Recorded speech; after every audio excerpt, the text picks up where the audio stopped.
জুবিনৰ ঘটনাৰ লগত জড়িত এজনকো আজি 16-17 দিন হৈ গ'ল আমি জামিন ল'ব দিয়া নাই।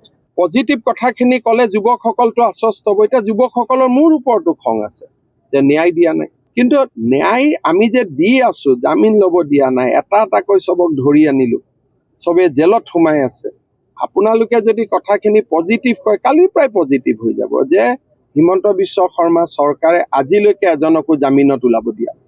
উল্টাহে কৈ থাকে এই সুপ্ৰিম কোৰ্টত কেছ কৰিলে, কেছ হোৱাই নাই, লগাই দিলে বোলে এইখন জেলত তেওঁলোকে এয়াৰ কণ্ডিশ্যন ৰুমত ৰাখিব, বোলে এইখন 5 ষ্টাৰ। এজনে ড্ৰোনৰ পৰা ওপৰত ফটো ল'লে, লৈ কৈ দিলে এইখন ৰিজৰ্ট। হ'ব পাৰে নেকি কওকচোন? জেলটো জেল, এই নতুনকৈ জেল বনোৱাৰ কাৰণে নতুন নতুন লাগি আছে, কিন্তু ৰেজৰ্ট হ'ব পাৰে নেকি জেল? লকআপ ৰেজৰ্টত থাকে নেকি? মইতো নিজে জেলখন চাই গৈছো, আপোনালোকো মোৰ লগত আছিল।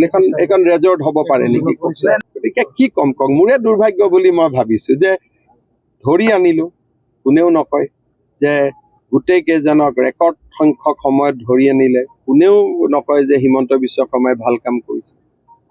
তাৰপিছত জামিন ল'ব দিয়া নাই, কোনেও নকয় যে চৰকাৰখনে ইমান চেষ্টা কৰিছে। বোলে ছিংগাপুৰত যোৱা নাই, অফিচাৰ গ'ল ছিংগাপুৰত, সেইটোও নকয়। বোলে ছিংগাপুৰৰ অসমীয়া মানুহ অহা নাই, এতিয়া ৱাজিদ বোলাজনক বাদ দিটো চব আহি গ'ল। ভাল কথাকেইটাতো কোনেও নকয়। সমাধি ক্ষেত্ৰ বনাব ইমান ধুনীয়া কমিটি কৰি আমি আৰম্ভ কৰিলো, কোনেও নকয়।